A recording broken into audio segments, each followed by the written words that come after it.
13 games between FBS schools are canceled or postponed this weekend. Will the college football playoff be delayed? And I preview each of the Week 8 college pick'em matchups. I'm Jay Smith, and this is After Further Review. And now, after further review, a Clemson student's perspective on sports. There's a personal foul on number 99 of the defense. After he tackled the quarterback, he's giving them business down there. That's a 15-yard penalty. Well, welcome in, everyone. I'm Jay Smith, and thank you for listening to After Further Review. Man, this has been a crazy week for college football, and not in a great way. There have been several postponements, more than a dozen now, games that have been postponed or canceled this weekend, and primarily this seems to be affecting the SEC, at least in the Power Five. Now, there's obviously other games out there in Group of Five conferences that are being postponed or canceled. But, I think of the SEC slate this weekend that was scheduled, let's see, if we pull that up, there's 4 games, I believe, that were slated to be played that have been postponed, and only 3 are going to take place. So obviously this is going to hit the SEC the hardest. And, again, we kind of knew coming into this season with everything going on, the potential for games to be postponed or canceled. Now, the SEC has approved, I believe, December 19th. Yeah, December 19th has been approved by the SEC as a makeup date for postponed games. And that is the day of the SEC championship game. So, going to take some finagling to get all that worked out. And obviously, not just the SEC, but all these other conferences are having to navigate their way through a really, really, tumultuous week. I mean, you had 4 games postponed in a span of 3 days, and all the school presidents in the league and the chancellors met on Thursday, and they discussed this December 19th option. And then on Tuesday, so earlier this week on Tuesday, all 14 SEC athletic directors agreed that there should be a makeup date decided upon. But again, it took the voting of the school presidents and chancellors to make that happen. So, of the 70 scheduled games in the SEC this season, 40 have already been played, and it's really too early to tell what matchups are going to be rescheduled for that final day before the College Football Playoff Selection Committee announces its final rankings on December 20th. And this has been something that really hasn't been talked about as potentially moving around, and that is that December 20th College Football Playoff Selection Day, if you will. And, right now, I don't think that would change. I guess it could change. Everything at this point is kind of up in the air. But so far, that December 20th date for the College Football Playoff Selection, day, that has not that has not been talked about and being changed. So, Greg Sankey, for the SEC commissioner, came out and spoke to reporters on Wednesday, and he, he emphasized that he thinks that despite the challenges from this week, he believes the conference is going to be able to finish the regular season, hold a championship game, conference championship game. But also, I think he recognized and touched on some of the realities and the challenges of playing during a global pandemic. And you had 4 games postponed this weekend by the SEC: Alabama, LSU, Auburn, Mississippi State, Texas A&M, Tennessee, and Georgia, Missouri. Now, so far, as of the time of this recording, Friday afternoon on the 13th of November, there is no window for Alabama and LSU to have a makeup date. And there's no window for that right now. Obviously, Alabama is currently in first place in the West. They Closest team behind them is Texas A&M, and Alabama beat A&M, I think, back in week 2. And I don't think, it's going to affect Alabama too much, even if they're not able to schedule that LSU game. Right now, Alabama is the consensus number 1 team, and you would think that if they finish their schedule undefeated, win whatever an SEC championship game they can put together, win whatever that looks like, they're going to get into the playoff. They're going to get into the playoff, and I would expect them to stay at number 1. I don't see them being dethroned. Clemson's already lost a game, and right now Clemson's sitting at 4, not necessarily in control of their own destiny like they're used to being. Notre Dame is sitting there at second, and again, they have a fairly tough last few weeks here to close out their regular season before they more than likely will face Clemson again in the ACC championship. You got to think if Clemson's healthy for that game, you really would want to favor the Tigers. I don't know anybody that would pick Notre Dame in that rematch if Clemson has all their weapons back. Because again, it took an Irish double overtime at home with a lot of mental errors on the part of Clemson for them to win that game. Now, as we talked about on Tuesday, early this week, that doesn't take anything away from what Notre Dame did. That was a huge win for their program. It was a huge win for Brian Kelly. It was a huge boost to their morale. But you have to be realistic. You have to examine, what the status of Clemson's team was during that game. They had 3 starters out on defense. They didn't have their Heisman contender quarterback, and it still took 2 over. And again, phenomenal freshman DJ was lights out in that game. Couldn't have asked for him to play better. Clemson made a few mental errors, but at the end of the day, Notre Dame got it done, found a way to win. But again, you got to think if Notre Dame goes up against Clemson in that ACC championship game and Clemson has all those weapons they were missing back, I don't know why you'd pick the Irish. You'd be a fool to pick the Irish in that matchup. So, all that being said, you really only have Ohio State as the other team out there lingering. And again, as we've talked about, if Notre Dame and Clemson switch, Clemson loses regular season matchup, Notre Dame loses the ACC matchup, they're not going to be in number 1, either of those teams. That really only leaves Ohio State, which right now they're 3-0 now. I don't see them, catching Alabama. I mean, Ohio State is slated to play. They've got 8 games on the schedule now. The Maryland game has been canceled. That's one of 13 games this weekend that have been canceled. So if you take that game, right, the Maryland game, it's not been postponed. It's been completely canceled. So you've got 4 games left on the schedule for Ohio State. Indiana on November 21st. That figures to be one of the biggest games in the Big Ten. Honestly, it'll probably be all season. And they're in the same division. They're both Ohio State and Indiana are in the Big Ten East. So that's more than likely that's going to determine who from the East plays in the Big Ten championship. Now, I'm still picking Ohio State. I don't think the Cinderella story of Indiana will continue past that November 21st date. Still might be a great season for Indiana. Still may finish with 1 conference loss. Still may play in a big bowl game, especially with how Penn State and Minnesota have really fallen off. Wisconsin hasn't been able to get out on the field, and Michigan has just really, more than in years past, they've had just a lot of inconsistency. So, in that vacuum, Indiana has kind of stepped up, and again, they've become, I think, the second best team in the Big Ten. Their only problem is that they're also in the same division as the clear number 1 team in the Big Ten, being Ohio State. So, again, this is all part of that discussion where if Ohio State gets through Indiana, they've got Illinois, Michigan State, and Michigan to close out. They take care of those 3 games easily. The Buckeyes are sitting at 7-0. Will probably play either Northwestern or Purdue, if things stand as they are, in the Big Ten championship game. They'll be 8-0. They'll be 8-0. They're going to get into the playoff, and they'll probably slot there at second. I don't see a 1-loss Clemson or a 1-loss Notre Dame jumping Ohio State. I just think that inherent Buckeye bias is going to keep them at 2. Again, that's all assuming that Clemson beats Notre Dame in the ACC championship game. Because right now Notre Dame's at second, which I was caught off guard by. I did not expect the Irish to get leapfrogged above Ohio State.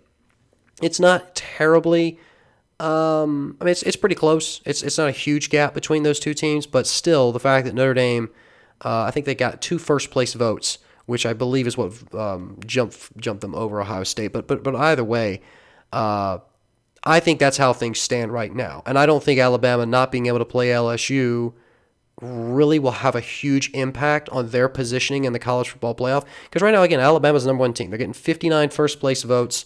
And they've really, ever since the struggles against Missouri and Ole Miss, they've really looked strong for 3 straight weeks.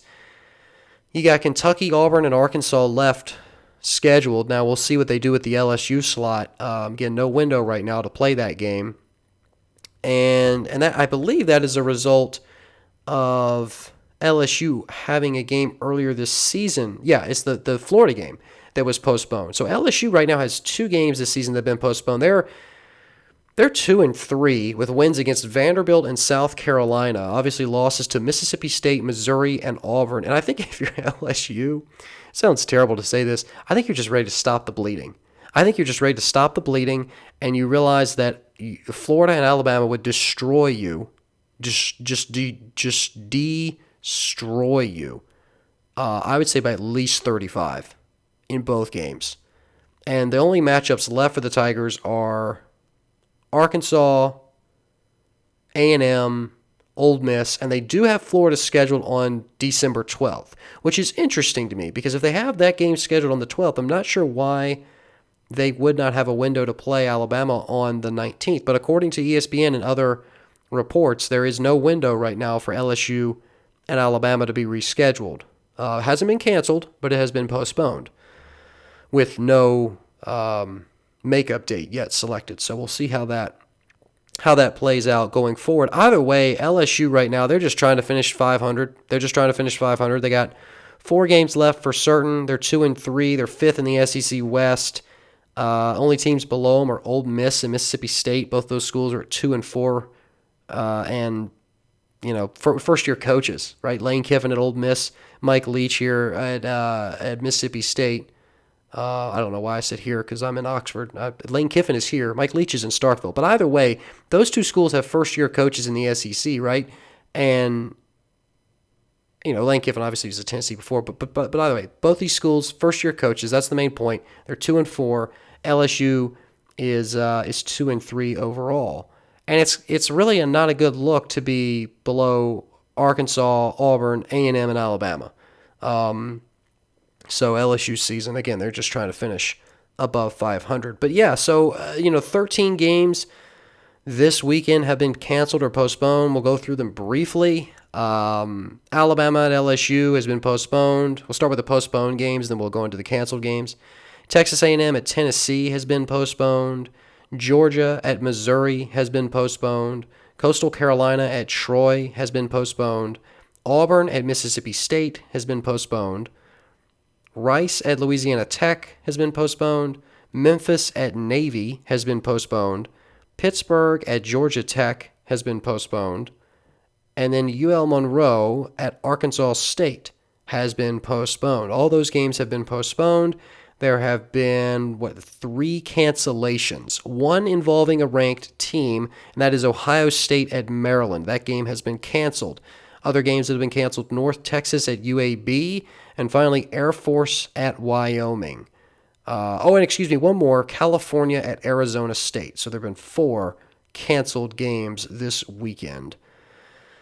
It's been a rough week.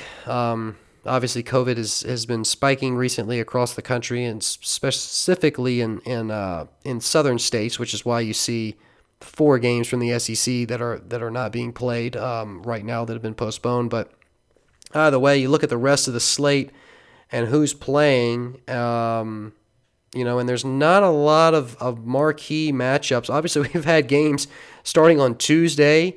We had 3 games on Tuesday, 3 games on Wednesday, 1 game on Thursday. We've got 3 scheduled for tonight on Friday.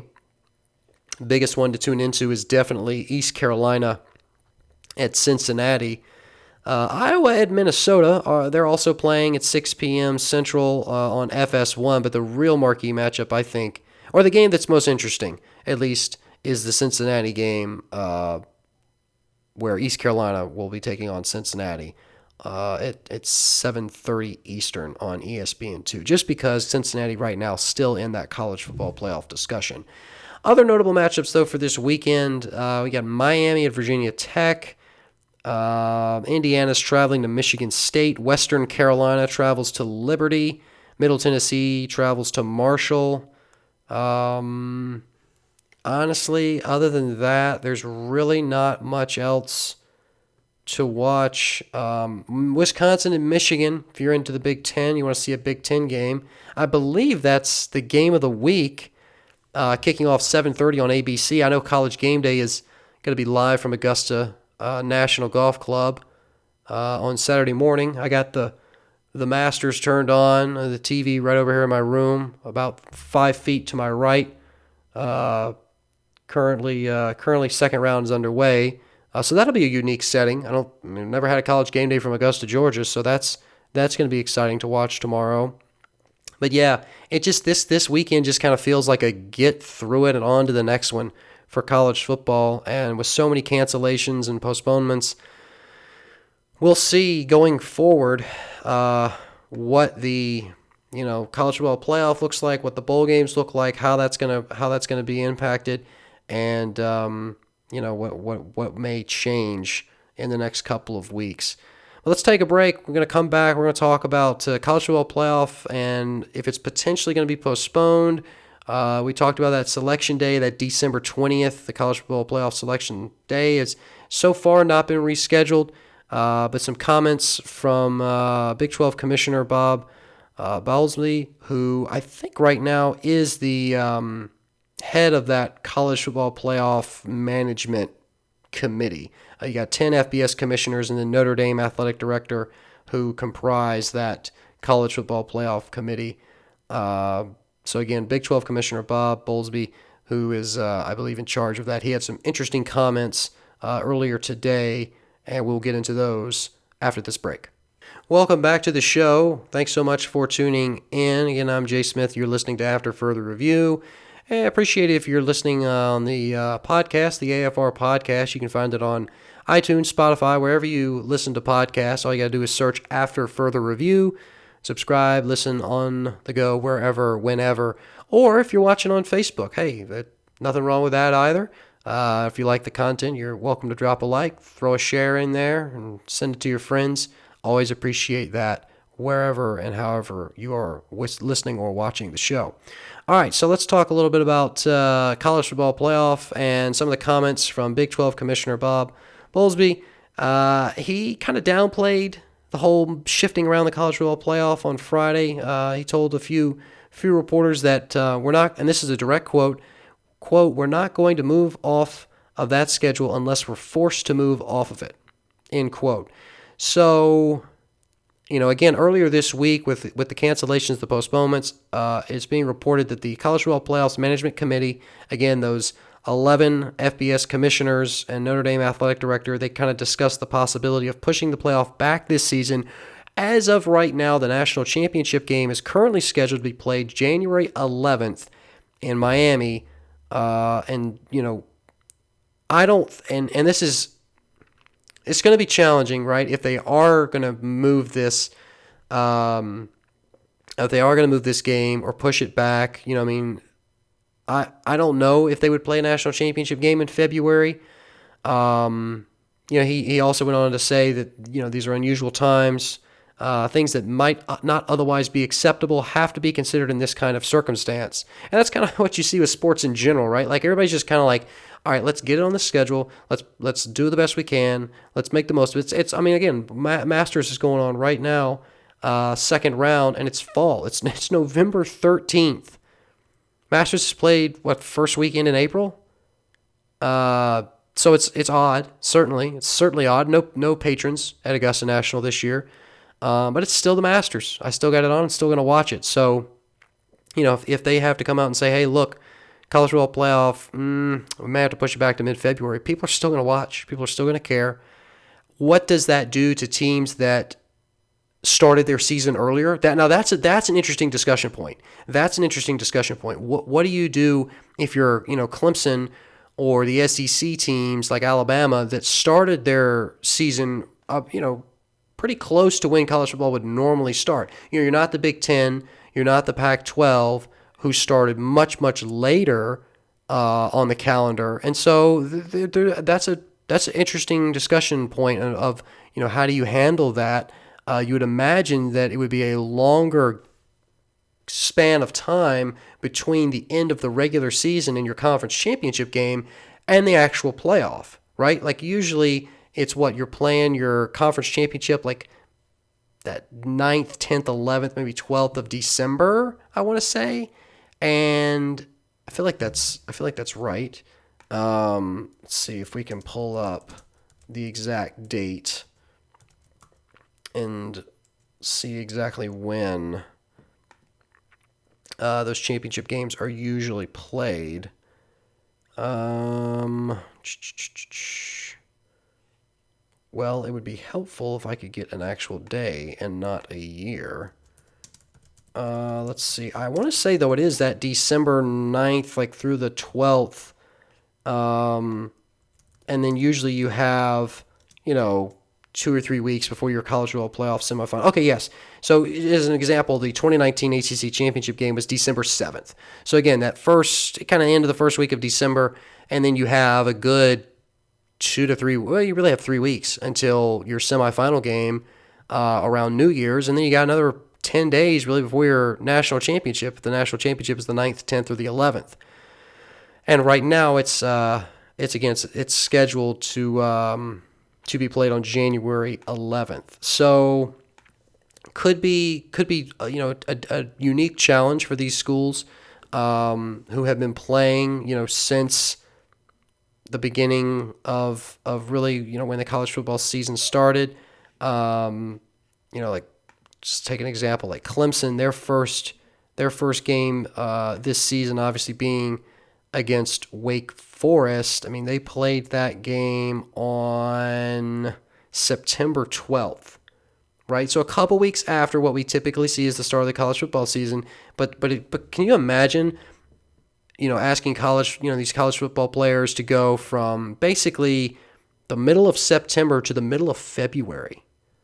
I mean, that's a longer stretch than we're accustomed to seeing by a good chunk of time. And I mean, yes, you're not playing as many games. Like, it's not like you're adding more games. It's not like we're playing 18 or 20 games. We're still, I mean, Clemson right now is, they're 7-1. They've got 3 more games. So let's assume they play their full 11 game schedule in the regular season, which as of right now, I think only Notre Dame, in terms of teams in the top 4 or 5, how those are the only 2 teams that will have the opportunity to play 11 games before any postseason play, because Notre Dame is in the ACC this year, and wait a minute. Notre Dame has had a postponed game. Wake Forest, they've had a postponed game, but that is rescheduled for the 12th of December. So they do have 4 games left on the schedule. They're 7-0 right now. So again,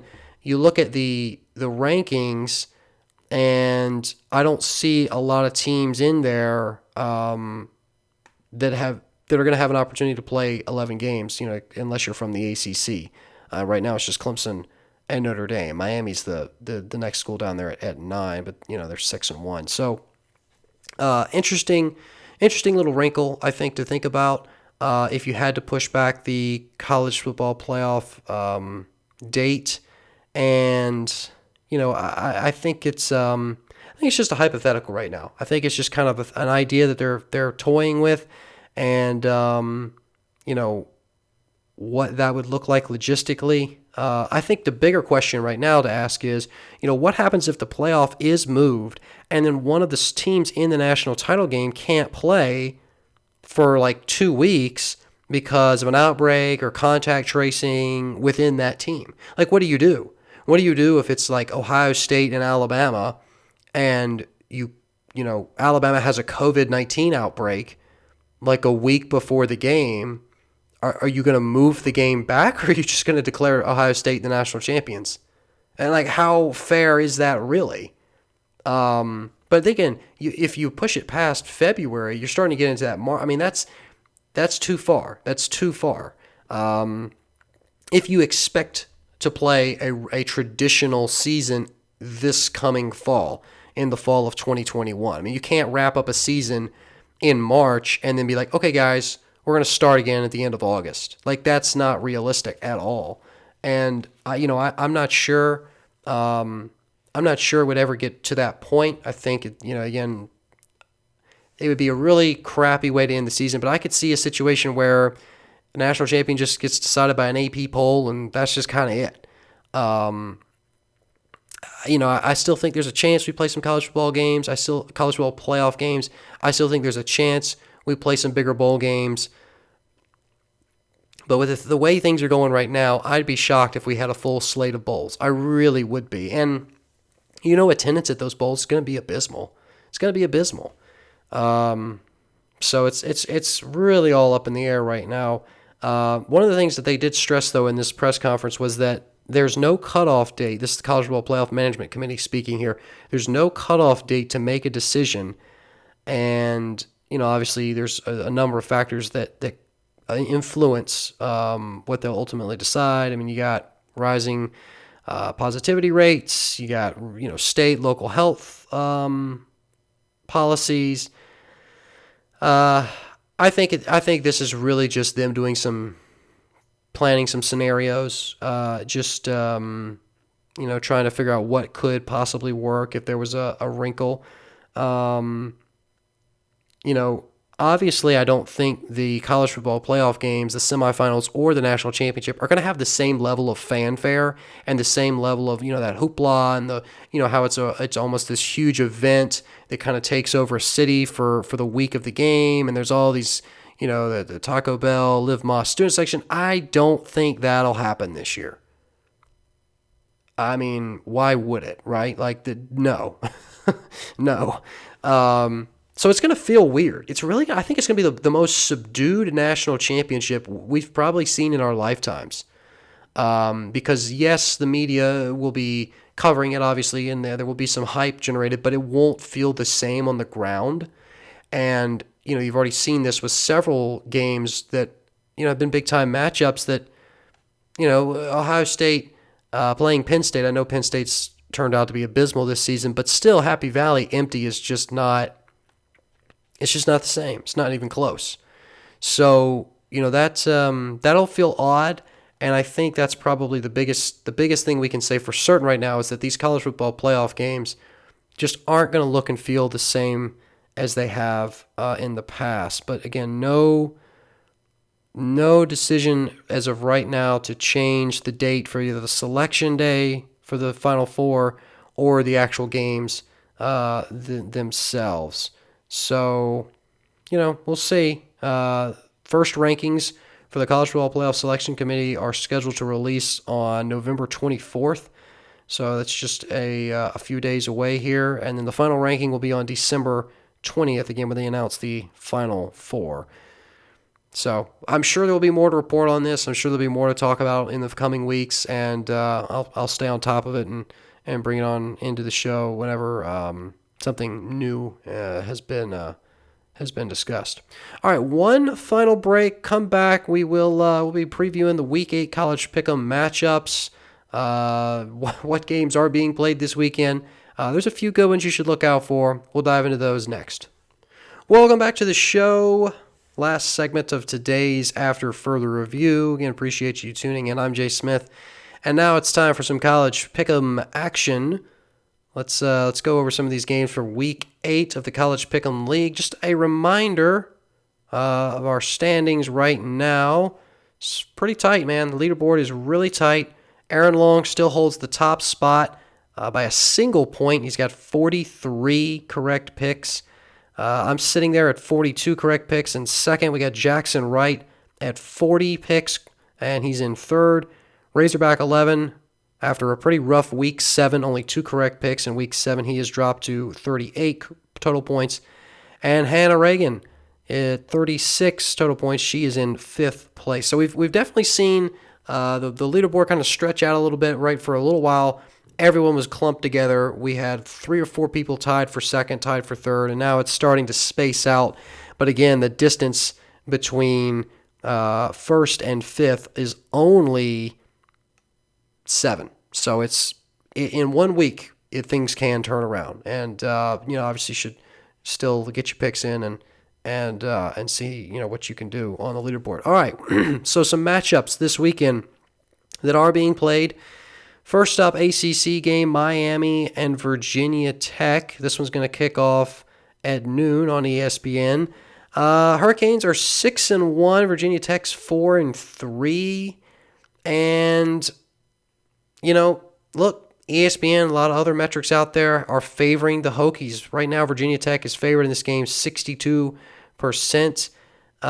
You look at the last few weeks from Miami, it's really been rough for them. The Hurricanes have not played well either against UVA or NC State. They won the Virginia game 19-14, and they beat NC State on the road 44-41. Took them a miraculous fourth quarter comeback to claw their way to victory in that game. Now, Virginia Tech is coming off of a loss to Liberty, which in a normal year would be really, really bad. But the Flames were ranked 25th in this game, and it was a close one. It was a last-second mistake by the Hokies to burn that timeout that I think cost them the game. Either way, I really felt like they should have beaten Liberty. I'm not trying to say Liberty's not a good team. I think they are. But you would hope, at least the ACC would, that Virginia Tech is a little bit better than that. Either way, this one's essentially a toss-up. Virginia Tech's favored by 2 right now. With the way the Hurricanes have been playing the last few weeks, it really feels hard to pick, for them. I feel like it's easier to pick against the Hurricanes than for them.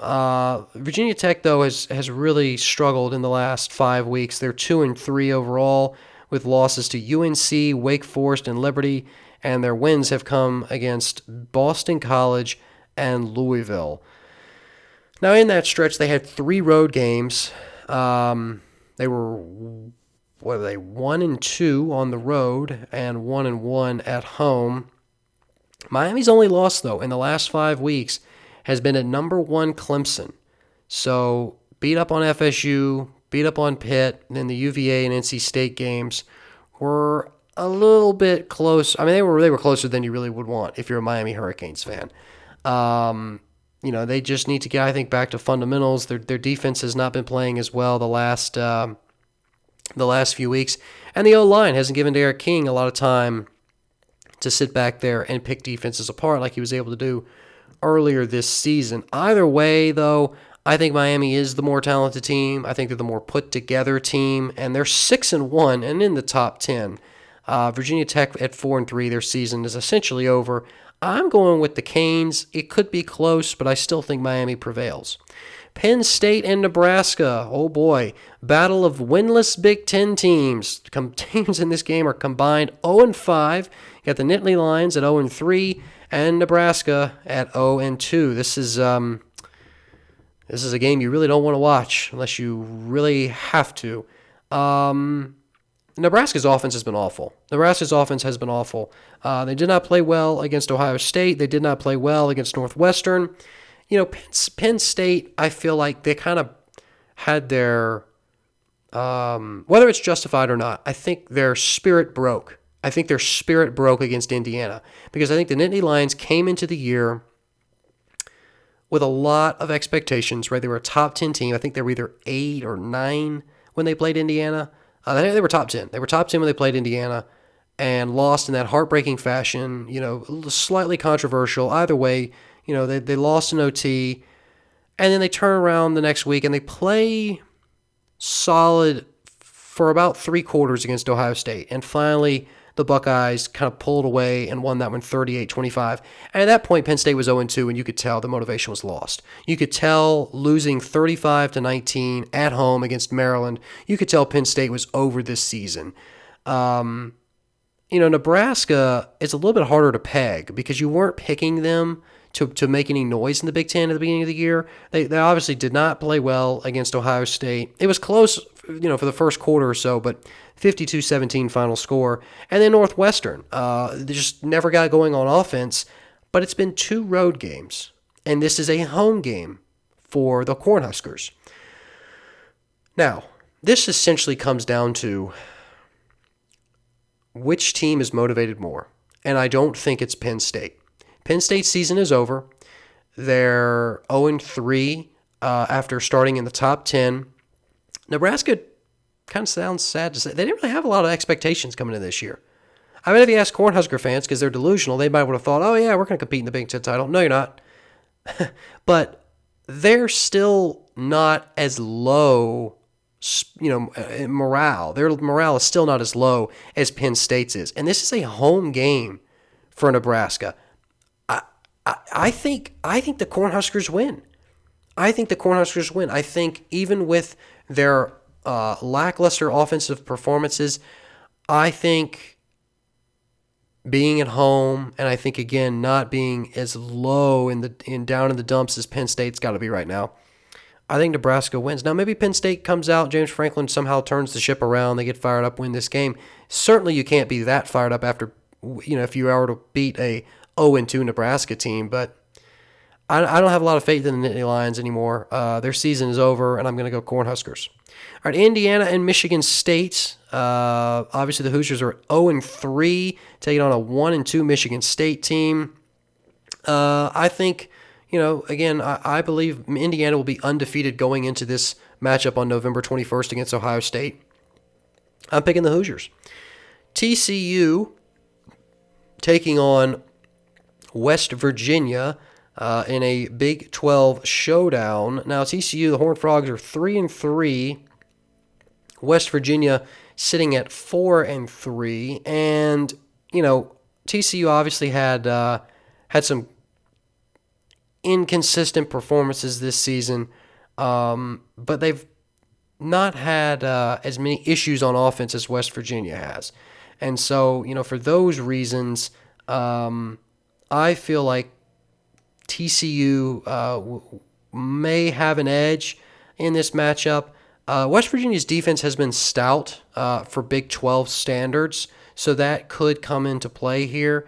And this game is I believe at West Virginia. Yeah, it's in Morgantown, so this game is going to be at home for West Virginia.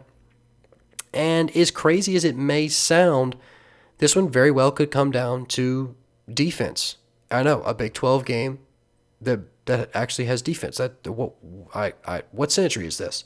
No, but you got West Virginia's defense that's only allowing 161 yards passing and only 100 yards on the ground. That's fairly impressive numbers in the Big 12. I mean, it really is. TCU, you look at the flip of that, and you've got them allowing 222 yards passing and 150 yards on the ground.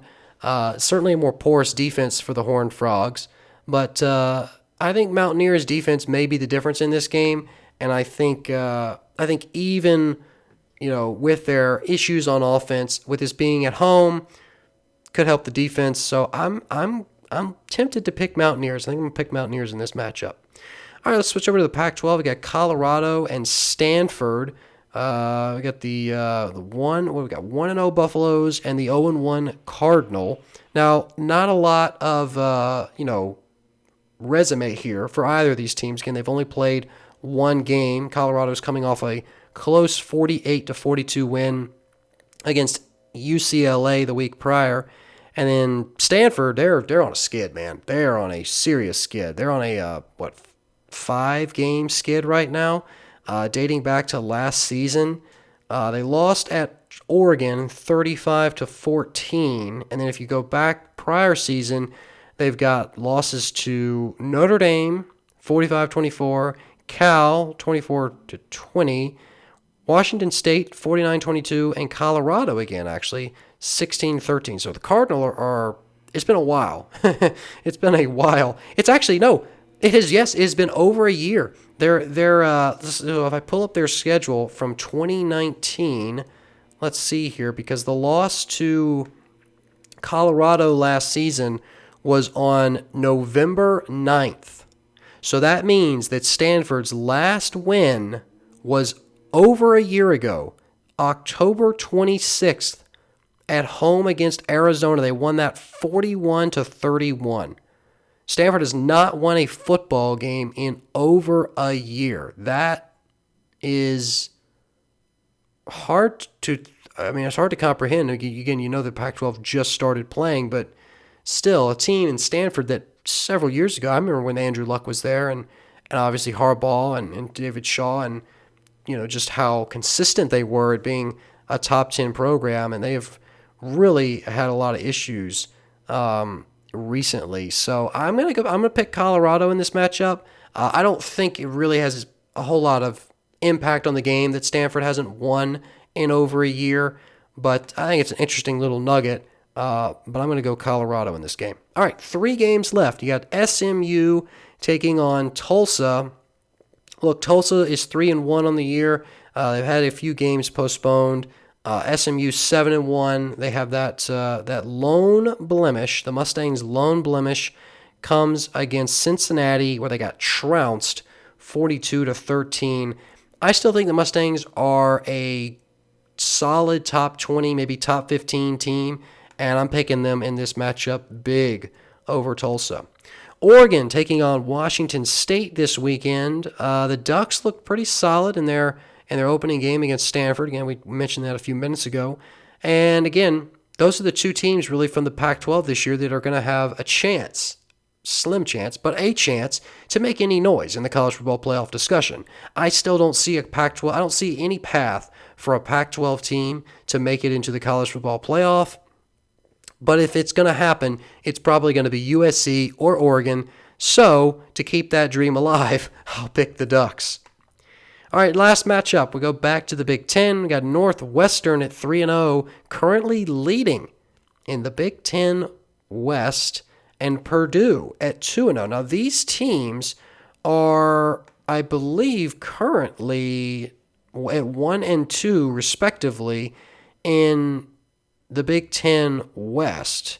Pulling up the standings right now to confirm, yes, that is the case. You've got 3 undefeated teams in the Big Ten West. You've got Northwestern, Purdue, and Wisconsin. Northwestern has 3 wins. They're 3-0. Purdue's 2-0. Wisconsin's 1-0. I think you can rule out Wisconsin at this point because they've had just so many issues. I don't think that even if they are able to play the rest of their games, and even if they maybe win all but one or all of them, I don't know if it's going to be enough for them to overcome, the hole that they're in right now, specifically against Northwestern, right? I mean, it's only a 1-game difference between Wisconsin and Purdue, but if you pull up Wisconsin's schedule, I mean, they've had 2 canceled games in a row at Nebraska and then against Purdue. They would need that game against Purdue, right? They would need that tiebreaker. They'd need to win that game to have a tiebreaker over Purdue. They do play Northwestern on November 21st on the road. That could be a big game because if Wisconsin does beat Northwestern and is able to play out the rest of their schedule, assuming Northwestern, I guess, would have a cancellation or 2, because at this point, let's look at this for a second. So Wisconsin has 5 more games left. Let's just assume they win all of them. Okay? Easy example. They beat Michigan on the road, Northwestern on the road, Minnesota at home, Indiana at home, and Iowa on the road. It's not an easy slate, but let's say they do it. So they're 6-0. They're 6-0 in conference play. If you look at Northwestern, who again is currently 3-0, they have 5 games left, right? Same number as Wisconsin. Let's say they play all of those, and they're only losses to Wisconsin. So they beat Purdue on the road, they beat Michigan State on the road, they beat Minnesota on the road, and they beat Illinois at home. So at that point, you're 7-1, and Wisconsin is 6-0. Now they hold the tiebreaker over you, but the way I understand it is the team with the most conference wins would get into the Big Ten championship. If Northwestern was 6-1, obviously Wisconsin would jump them, right? You'd have a 6-1 Northwestern and a 6-0 Wisconsin. Wisconsin becomes the team from the West in the Big Ten title game. But if Northwestern hits that 7-game mark for conference wins, which they can do if they win out, except for the Wisconsin game, if they beat Purdue, if they beat Michigan State, if they beat Minnesota, if they beat Illinois, which I think is doable for the Wildcats, they're going to sit at 7-1. Wisconsin, if they win out, is going to be 6-0. And again, unless I am misinterpreting how they're determining conference championship this year, I think the tiebreaker in that case doesn't matter because Northwestern has more wins at 7 than Wisconsin would have at 6. So that could be an interesting development. I mean, again, that's assuming that both these teams win out except for that game where they obviously play each other and Wisconsin would prevail. I'm not sure if that's really possibly going to happen. But either way, this is a big matchup right now in the Big Ten West between Northwestern and Purdue because those two teams are at first and second, respectively, in that division, and that's all that matters this week. I think Northwestern wins this one. I think they've been playing great this season, and they'll move to 4-0. So those are my picks for this week. And again, this is a crazy week of college football. So much happened. Obviously, there will definitely be developments going forward, and we'll see what happens with the college football playoff and all these bowl games, and if things gets rescheduled or if postponed, canceled, whatever that looks like. And then obviously Clemson on their bye week right now. If you had to pick a week to be on bye in college football, I think this is the week to have it. And Clemson, certainly licking their wounds after losing to Notre Dame the week prior, will take this time, rest up, get healthy, and hopefully be back in full force next week. And you would expect those guys to be motivated because they understand now the margin of error is essentially gone. So if Clemson loses another game in the regular season, there is no college football playoff for the Tigers, and so they know what they need to do down the stretch to get it done. That's all the time we got, though, for this edition of After Further Review. Again, I appreciate you tuning in, whether it was listening through the podcast. The AFR podcast is available on iTunes, Spotify, wherever you listen to podcasts, or if you decide to watch on Facebook, do appreciate that. Look out for another show coming early next week. We'll break down all the matchups and all the big storylines that happened over this past weekend. Enjoy College Game Day tomorrow from Augusta National Golf Club. I am about to log off. I've got to get back to watching the second round of the Masters. Enjoy your Saturday, everybody. I'm Jay Smith. This has been After Further Review.